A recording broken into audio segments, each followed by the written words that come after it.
Hi everyone, and welcome back to our New Breakpoint series.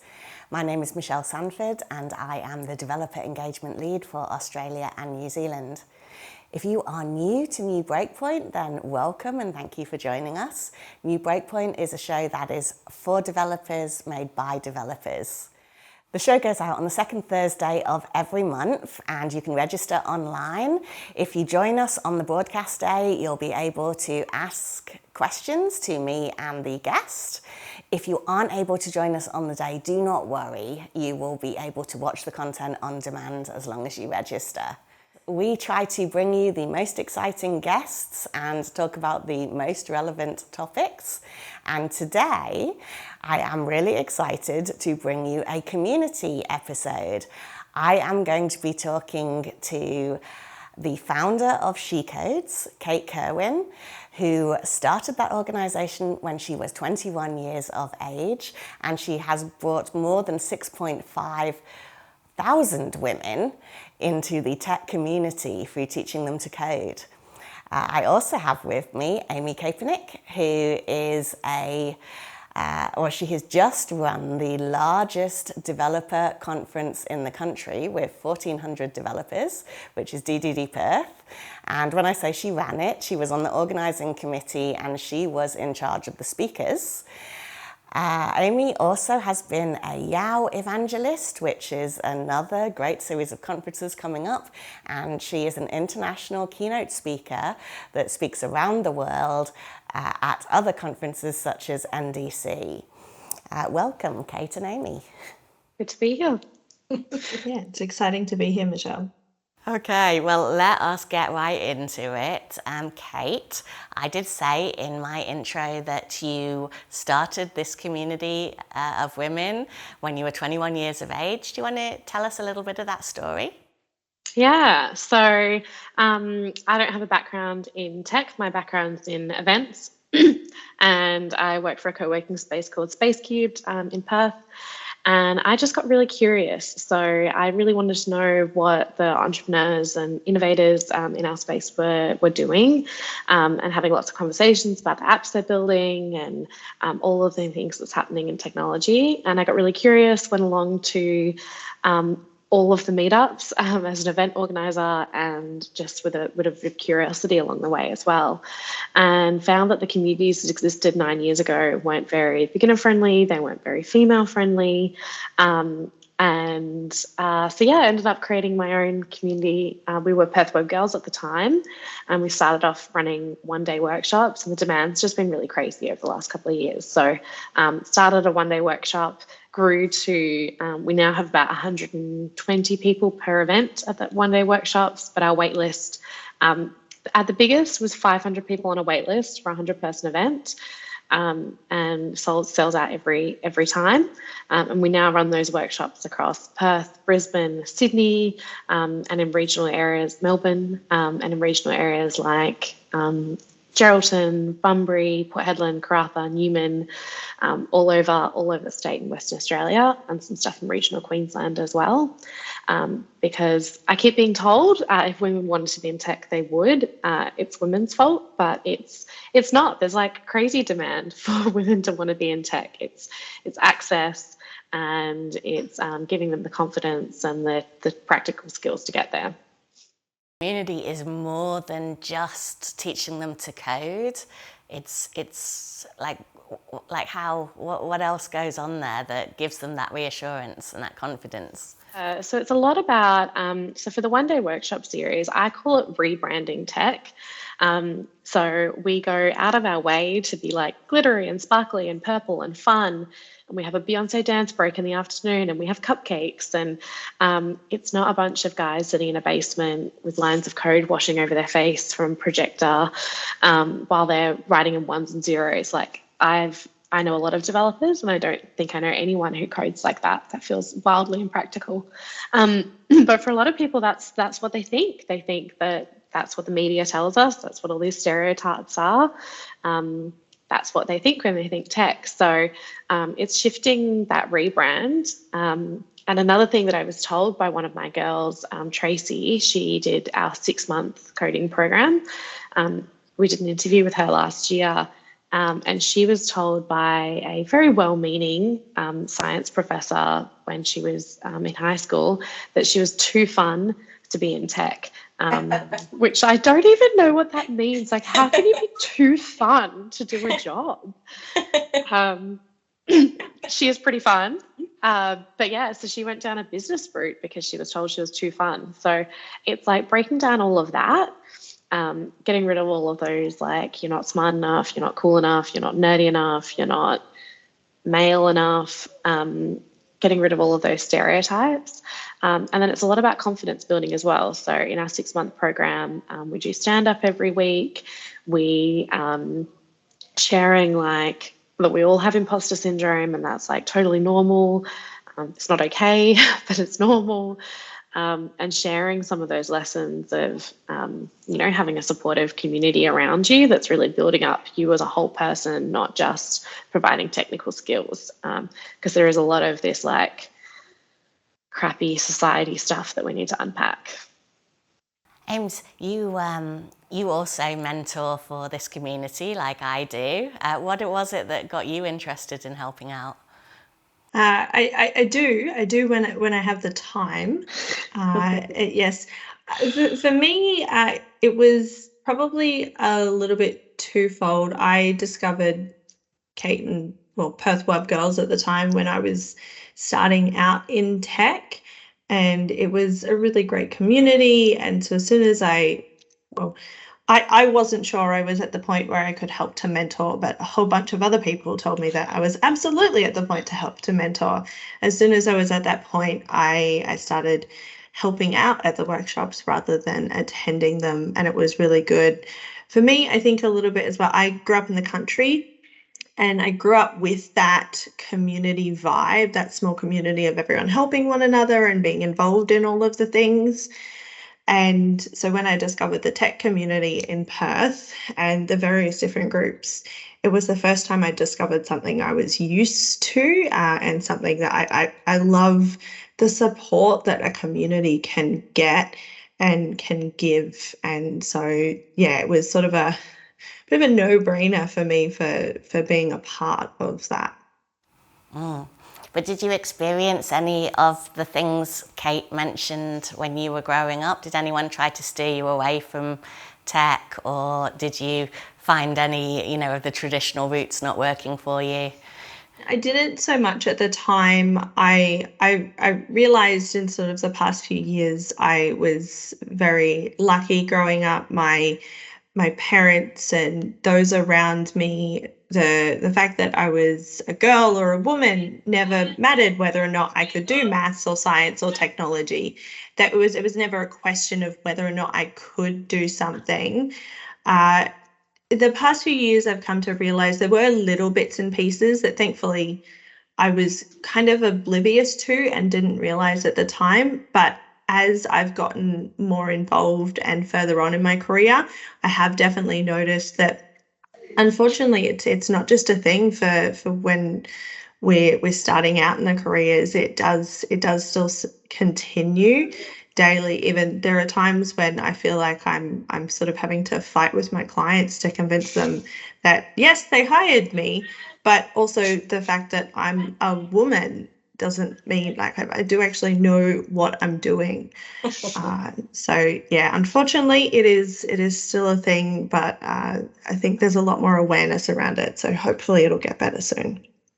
You also started your business when you were 21. Was it 21? About that point, yes. Yeah, I started. I fell into web development, and yeah, it was a bit without any formal qualifications. It was really hard to apply for roles, so I just started doing freelancing on the side and built my way up from there.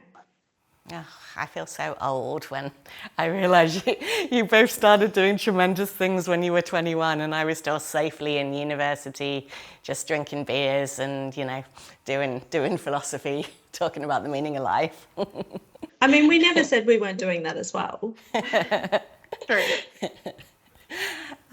Kate, in She Codes though, there are male mentors, which I know that can be a bit of a polarizing issue. Some other communities don't allow men to teach in their female communities for fear of scaring off the girls. How have you made that work?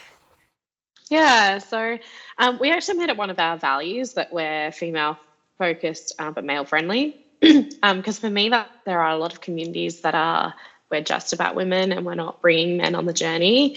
But I don't think we're going to make fundamental change without involving allies and having them as part of that conversation. And there's a couple of different points on that. So one, we need to teach our men how to work with women better.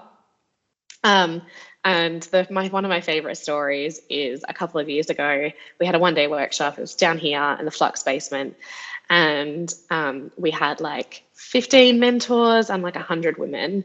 And one of the guys turned to me and he was like, Kate, I feel really awkward. I feel like I'm the only man in the sea of women. Is this how you feel all the time? And I was like, yeah, all the time. And he's like, I've never, ever been a minority and I feel so uncomfortable. And for him, that was like a light bulb moment because he was like, I've heard people talk about how that feels, but until you've felt it, you can't really empathize.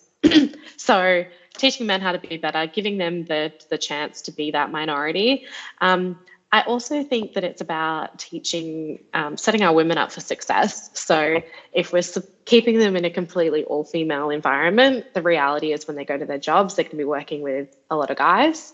And I don't think that that's really going to be a realistic shift. If all of their teachers and all of their mentors have always been women, then it's just going to be a lot harder adjustment. So you may as well set them up for success. And different people learn from different kinds of teaching styles as well. So I think diversity of the way that you teach, the way that you present things, maybe, different people learn from different things. So we've made a conscious effort of bringing our male allies on the journey. We've got about 60% of our teaching team is female. The only thing that makes me a little sad is that it still typically is we have a lot of women in front end, and then when we get to back end, we have a lot more male mentors. But that's slowly changing. I think there's still a little bit of that stereotype of, you have to be creative to be in front end, and that's better suited to women or something. But that's slowly changing. Well, I don't know. I think that what I noticed when you ask the mentors to put their hands up around the room, who's there to coach what skill, I think that Python wins. Python always wins. And Django is totally, there's one or two of them there, but also, WordPress, one or two of them there. But HTML and CSS also very big. So, I don't know. Python's not front end, it's back end-ish. I've met a lot of the mentors, the male mentors at the She Codes events as well. And I think a lot of them, they're so determined to make this better. We want to make this better. We want the women coming in to not have to go through what we went through. And watching the male mentors, they are so determined to just make this better for everybody else because they're realizing the differences between our experiences. And some of the men that are mentoring these events, they are the biggest cheerleaders of the students. They've just got so much excitement for, you can do this, you're amazing, let me help you get there. And I think that's really great to see as well. Equality actually means it's better for everybody. Surprisingly. Yes. It is a very relaxing community, a very safe space. And I will, Amy and I, we go to a lot of international conferences together and it's very tiring, a lot of jet lag. But we will both often come back and there's a She Codes workshop. And rather than sleeping that day, we would go and mentor the She Codes workshop because it's not something that hurts your brain. It's a restful experience to be amongst that community, and the women and the men as well. it's just such a nice place to be, and it isn't just for the cupcakes. Honestly, it is. It is for the code. It is for the people. The excitement and the energy that the events have, and watching these women discover tech the same way we did, and that initial excitement is so. I mean, the cupcakes are a massive bonus. I mean, I did a computing science master's way back in the day, and we learned 7 languages over the course of that year, and we had to pass 5 of them. But I thought I was a terrible programmer. I thought I was really bad at it because we learned from books, and books tend to show you only one way to solve the problem, which was not the same way that my brain thought about things. And when, later on, when She Codes came about and Web Girls, I went to a couple of those sessions. And then when I tried to register for the 3rd one, Kate told me I was not allowed to register for the 3rd one as an attendee. I needed to come as a mentor, because it is enough. What the people in the workshop need are just people who are 1 or 2 steps ahead of them, who can still remember the problems they experienced as they went through that workshop, and can say, yeah, everyone gets that, everyone feels that, don't panic, let's just look at those instructions again and give it another go. And when you're teaching stuff, you start to learn it a lot quicker as well. People ask you questions that you hadn't considered yourself, and as you're answering them, you realise that you are becoming a better programmer by helping people to learn. So that each one teach one methodology is really one of the things that I love about it. And there's a lot of She Codes Plus ex-students, alumni, that are now mentors for She Codes workshops. Do you want to tell us a bit about what She Codes Plus is? Yeah, so just on mentoring before we move on, I think there's this idea that people have that you have to be some kind of like legendary expert to be a mentor, and you absolutely don't, because the best person to teach is the person who just did that like 5 minutes before, and having someone relatable is the best kind of mentor. So I was at DDD Perth on the weekend, and had lots of people come up to me who are developers and like, oh, but I'm not good enough to mentor. And I'm like, yeah, you are. Like, if you can explain a concept, and if you can just patiently wait with someone and like, let's Google it together, or let's try and step through this problem. I can see there's an error message coming up on line 14. Let's go to line 14. Let's have a look at it together. Even if you can't solve the problem, even just being a rubber duck for them is like 9 times out of 10 exactly what that person needs. So yeah, for anyone listening who's like, I'm definitely not qualified to be a mentor, you totally can be. I was solving Python problems on the weekend, and I'm by no means a Python developer, so totally can do it. Not yet a Python developer. Yes, not yet. Working on it. But She Codes Plus, so She Codes Plus is a 6-month program that we started in 2019. And really the impetus behind creating this program is we were getting told by that point, I think we taught about 2,000 women through the one-day workshop and had the crazy demand I was talking about before. And we were talking to a bunch of corporates, and they were like, this is really great, but how do I get someone I can hire like tomorrow? Because the typical journey was people do a one-day workshop, then they take like 2 to 5 years to go through a university degree or self-teaching or some other like figuring it out, and then like 5 years later they can hire them. That's not really quick enough. How do we accelerate that process and get someone to a point that we can hire them a lot quicker? So we're having this conversation first with BHP.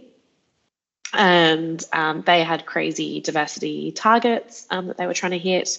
And when they first came to us, they were like, we're a bunch of guys sitting around a table trying to solve a diversity problem.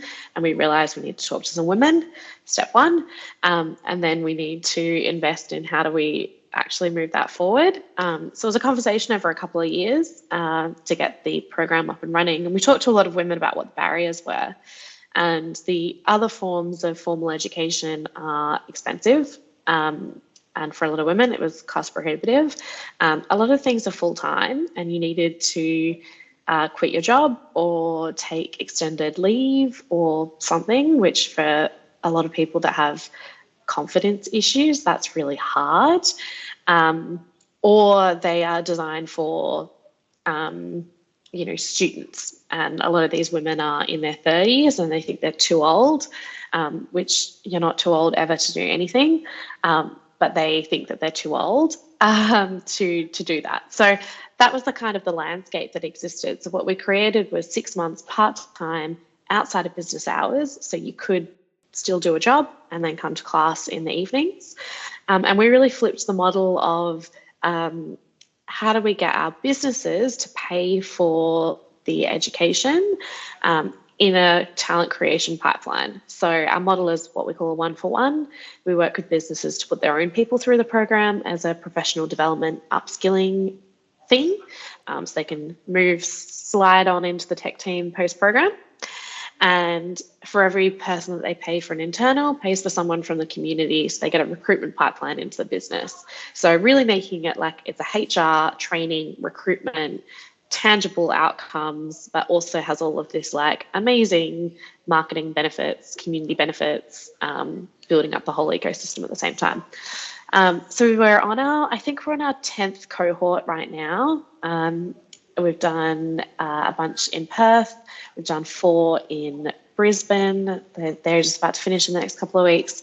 And we did one in Sydney as well. So we've got about 200 women who've finished that program, and 86% of them are in technical roles now, which is like so cool when you look at, the rates of people coming through other forms of education.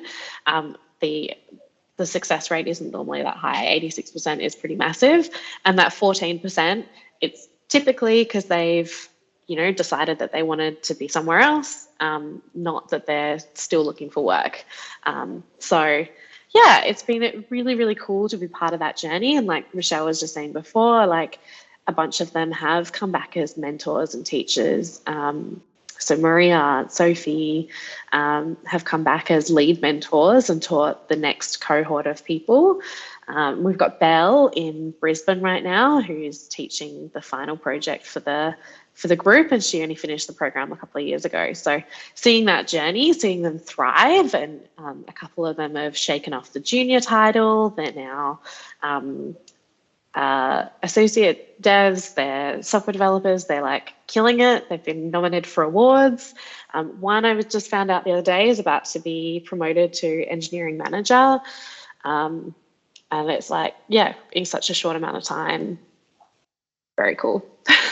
Yeah, we have alumni working at Microsoft. She came in via one of our child companies called Clipchamp, and she is a Microsoft person now working in a developer role, which is really cool. What was not cool was she came in without any of my help at all, so I didn't get any payment. She just applied and got the job. That talented.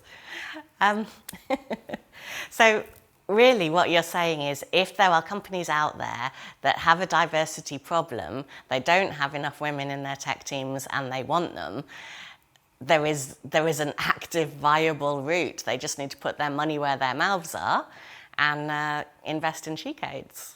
Yeah, 100%. I'm happy to chat to anyone. I definitely don't want this to be a sales pitch, but yeah, happy to chat to companies.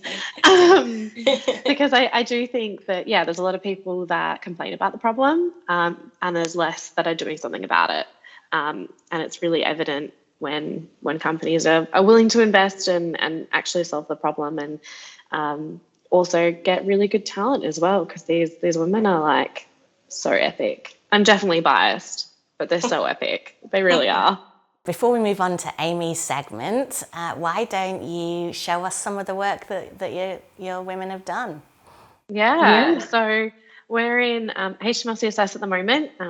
So they work on a bunch of different projects over the course of the 6 months.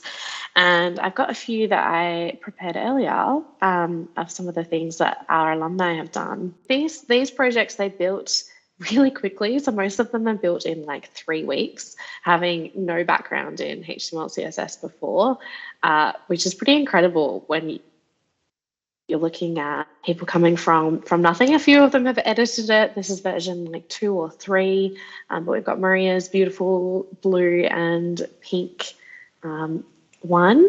We have Sue.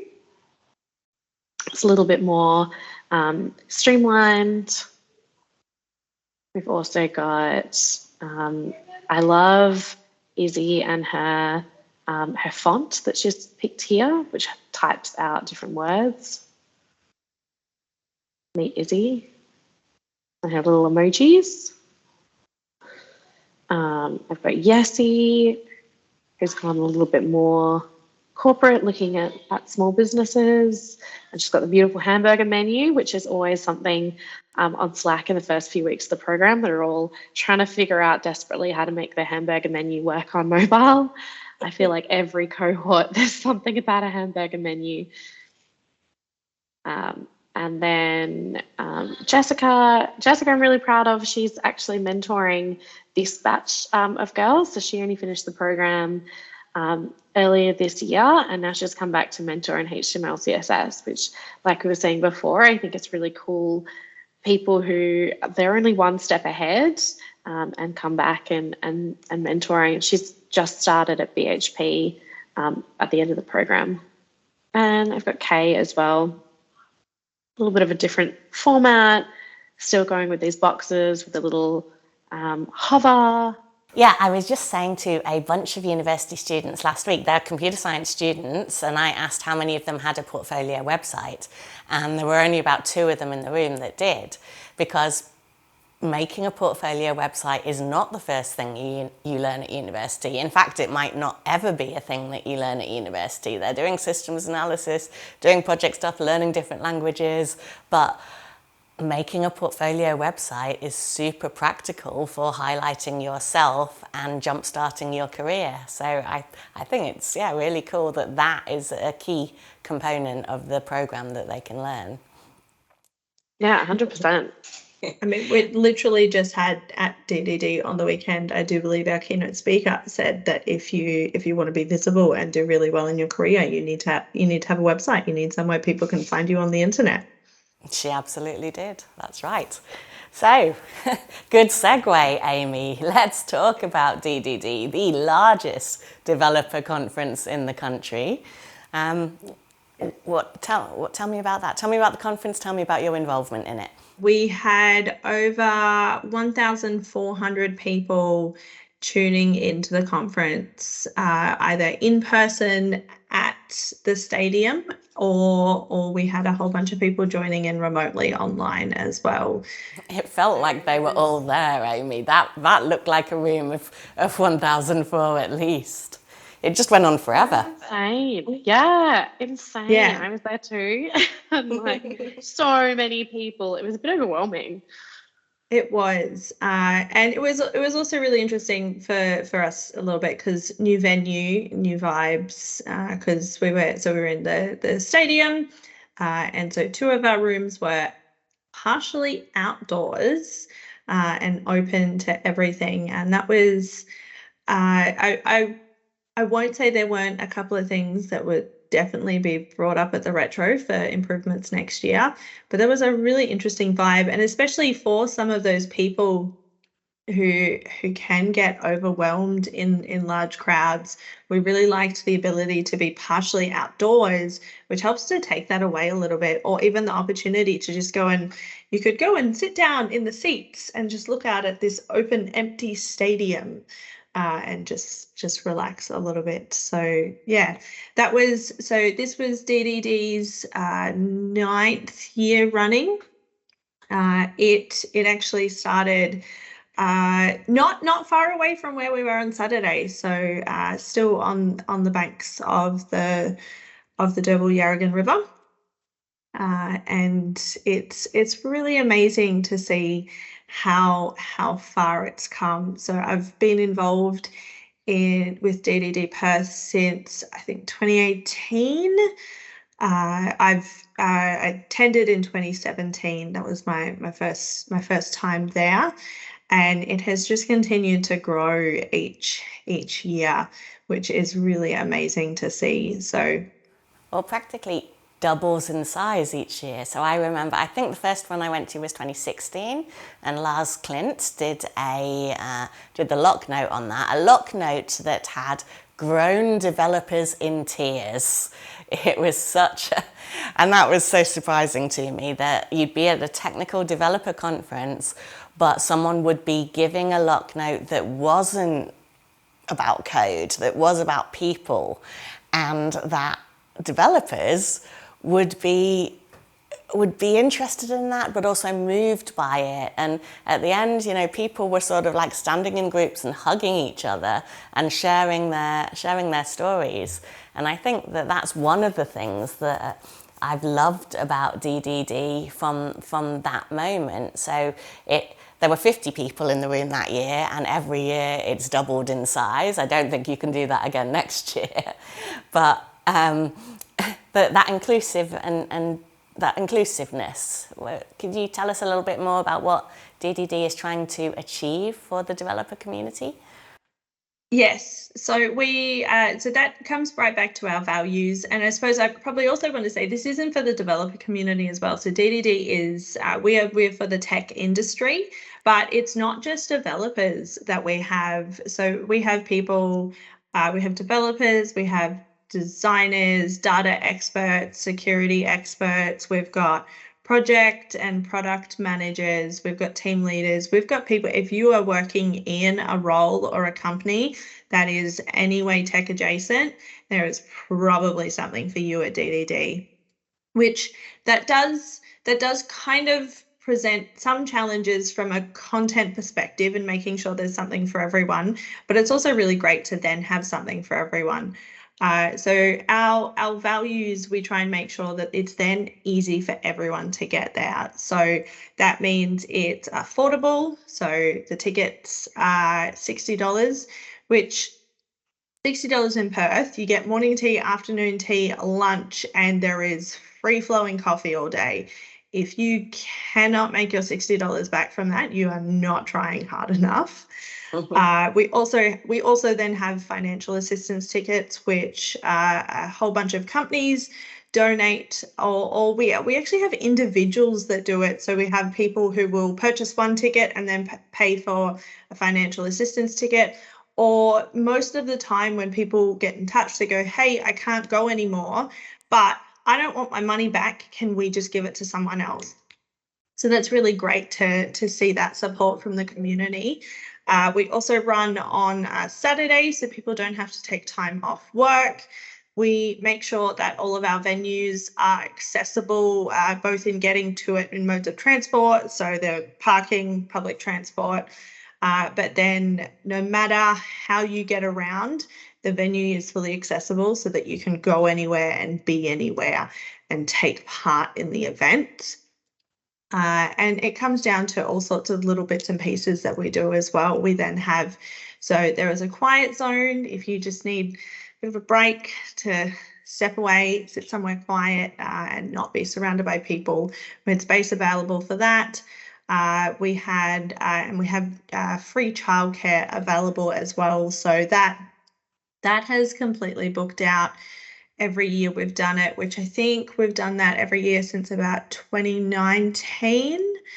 We've had the free childcare available, and that just means that because we're on the weekend, you don't have to worry about finding something for your kids. You bring them along. They have so much fun at childcare. One of the attendees his daughter's been in childcare basically since we started offering it. And I'm pretty sure she is so cute. I saw her, she was like running 20 meters ahead of her dad, being like, bye, this is my thing. This is my conference. I'm going, see ya, go and do your thing, which is really great. And then the past couple of years, thanks to the Kate and Wonderful She Codes, we've also had a coding workshop available for the older kids. So 12 to 18-year-olds. We've had groups of them. They join us for our keynote presentations. and then the rest of the day they have been learning how to code, which is, it's really, really amazing. And it's, well, I suppose I'm a little bit biased, but I do believe it is a really amazing tech conference, although the internet is currently still backing me up on that one. Everyone has said it's amazing, and especially since, the previous years, the fact that we were so much bigger this year, some people who've missed out on tickets in previous years because we sold out so quickly, they're all just saying it's so good. There's people they've seen that they worked with 5 years ago and they haven't seen in so long, and getting to see these people and talk and then hear from the amazing presenters. It's really good to after all of the work and the sleepless nights, to get all that positive feedback from people who've said that we've done a good job is really nice. And something for everyone as well, as you said. I had a few students helping on the Microsoft stand, and obviously I told them they needed to go up and see some of the sessions and enjoy the conference as well, get a feel for it. And they were blown away. They were so excited at the end of the day. And I told them they needed to get pictures with people, and they were showing me, they got pictures with the keynotes, they got pictures with various speakers, and they were just like, it's as if they had gone to a Taylor Swift concert. Slightly easier to get tickets, but a little bit. Only this year. Yes. And it is, there's so much. We get a lot of, we often get so many non-technical, your core skills talks as well, and that's little bits for everybody. And even this year, our second keynote speaker, he talked about space. And I don't know anyone that doesn't think that space isn't cool at all. I know there are definitely some people who think that space is way more awesome than everybody else. Some people are very interested in space, but it was really interesting just to see what was going on. And it's, again, biased, but I think it's a pretty amazing event for the community. I think my favorite thing about DDD is, no one feels stupid. I've never felt stupid there before. It's very junior friendly as well. So we brought a bunch of my girls. They had class on Saturday morning, but they came after class to the conference, and I got some good feedback from them this morning. They were like, oh, it's so good to meet people. I heard a lot of people, like you were saying, that's their annual time that they catch up. They're like, oh, I see all of my other tech friends at DDD, and then I won't see them again until next year. I've got a photo that I take every year with one of the sponsors. It's the same sponsor rep at the same sponsor stand every year, and it's like 3 years of the two of us in a picture together, which is quite funny. But it's really inclusive. And I think the other thing that I love about DDD Perth is, like, we are so much bigger than everywhere else in the country, which is pretty impressive. I heard some people who were from interstate on the weekend, like, I didn't know that there was 1,400 people in Perth that would come to an event like this. And like, how are we the biggest one in the country? I'm like, well, we actually do make stuff happen here in Western Australia. And continuous improvement on it. But I think the comment I heard was, I didn't know there were 1,400 people in Western Australia. Full stop. Well, I think someone asked me, they said, why is this so big? I mean, this is the biggest tech conference in Australia. And why is this so big? I think it comes back to, one, I would like to think that it's because the community is so good in Perth. I love the vibes I get from Perth, that I can go to the supermarket and there is a good 70% chance that I will run into somebody I know from the tech community. Like that is just what happens. The community is so nice, and there's a lot of support from it. But also, I think because we don't get a lot of the other bigger conferences that come to Perth, but also for us to go to things is so expensive. So most other conferences, the tickets, you're talking hundreds or thousands of dollars. Plus from Perth, look, if you're lucky, you might get return flights for $500, but again, you're probably looking at another $1,000 for that. You've then got your accommodation on top of that, travel time. If you've got kids or other things going on, that then throws an extra spanner in the works. So to have something that is affordable, that is a 15-minute bus ride from where you are, and something where even you can bring the kids along for the day, and they're there being looked after, and then you can pick them up. And I mean, this year we even finished up just after 4 p.m, so there was time to mingle, have a chat with some people, have a drink, grab your kids, and go and walk along the river for sunset. I think we've put a lot of work into crafting the right event for what Perth needs, and we've got that support that shows why it is so big.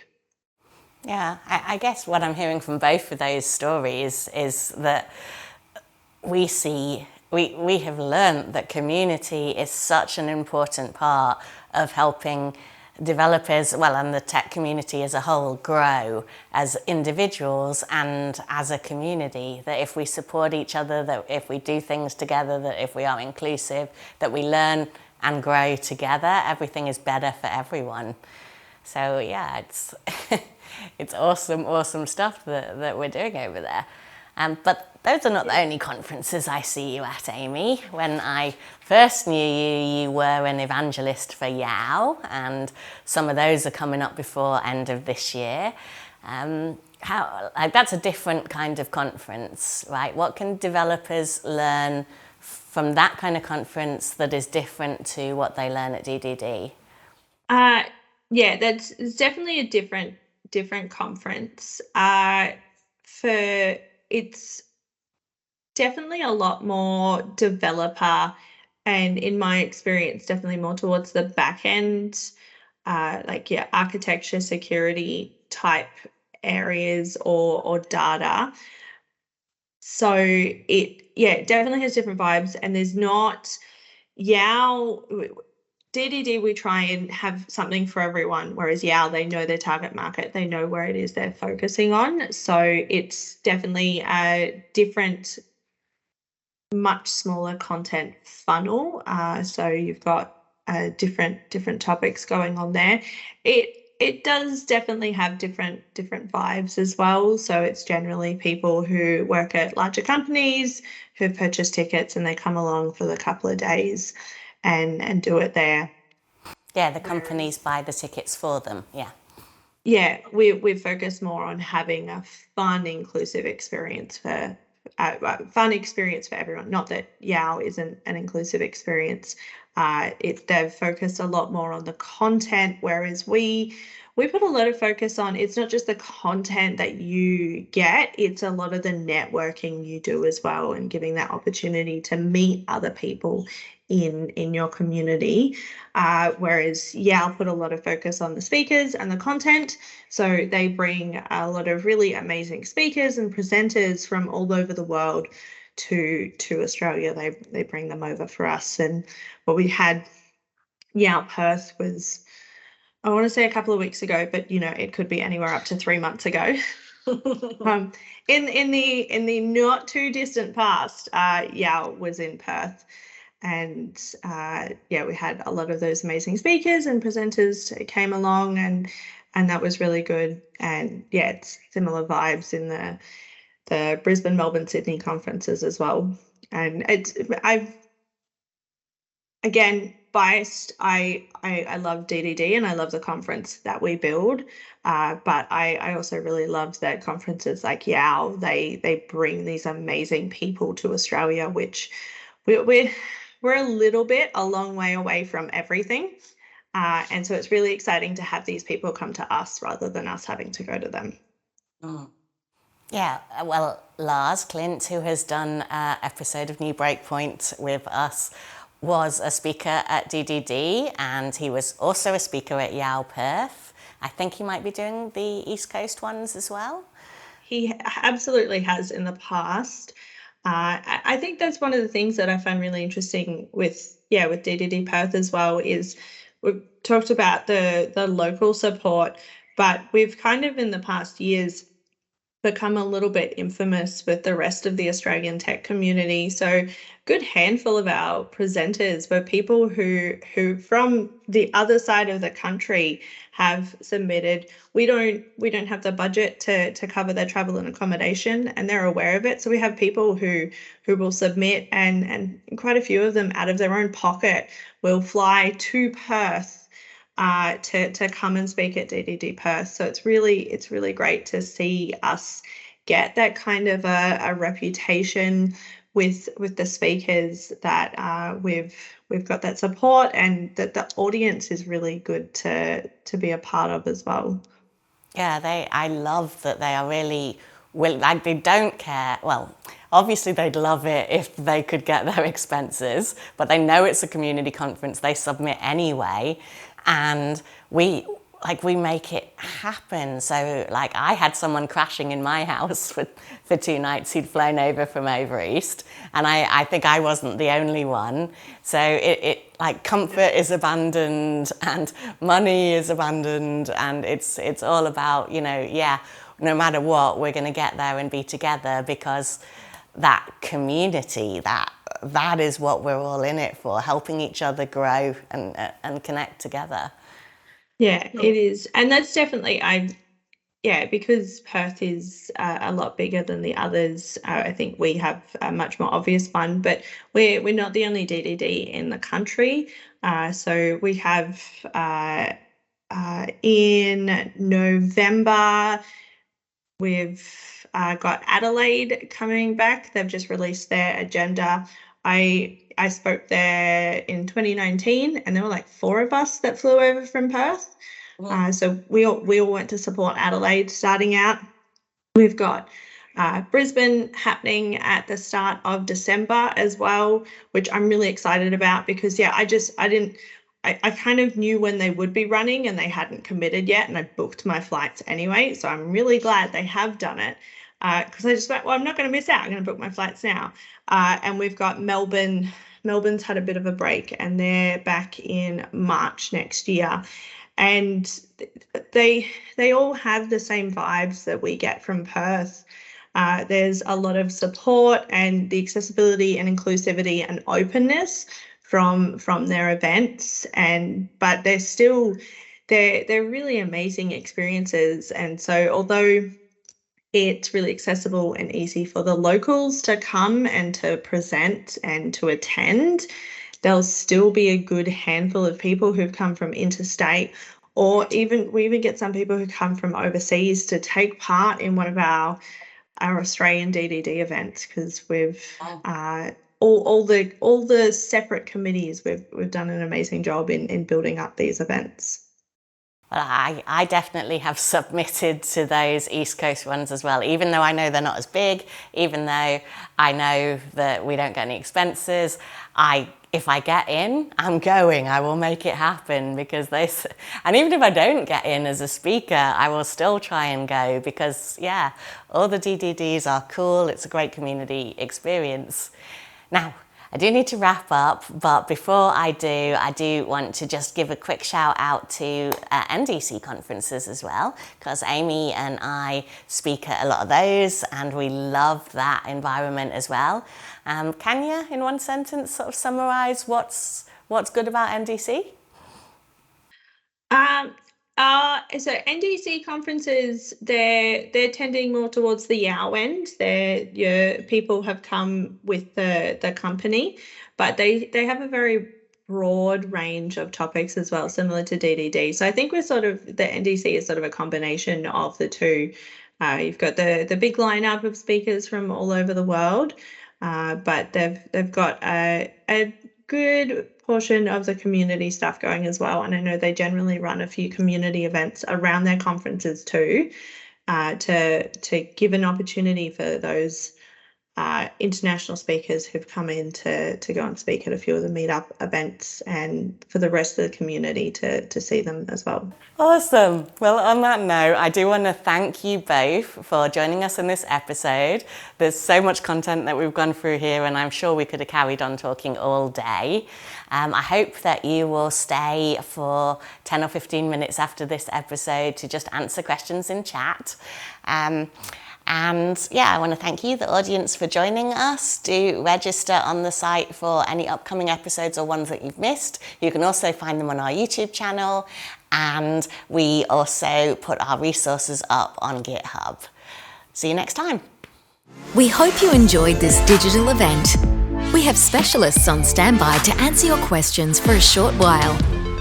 To ask a question, type it into the chat window now and we'll get to it as quickly as we can. You'll also find a resources widget in the bottom middle of your screen. We've put additional links in there to learn more about what we've covered today. Lastly, tell us how you found this experience through the survey widget. If you're not staying for the Q&A, thank you for attending and we hope to see you again soon.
We hope you enjoyed this digital event.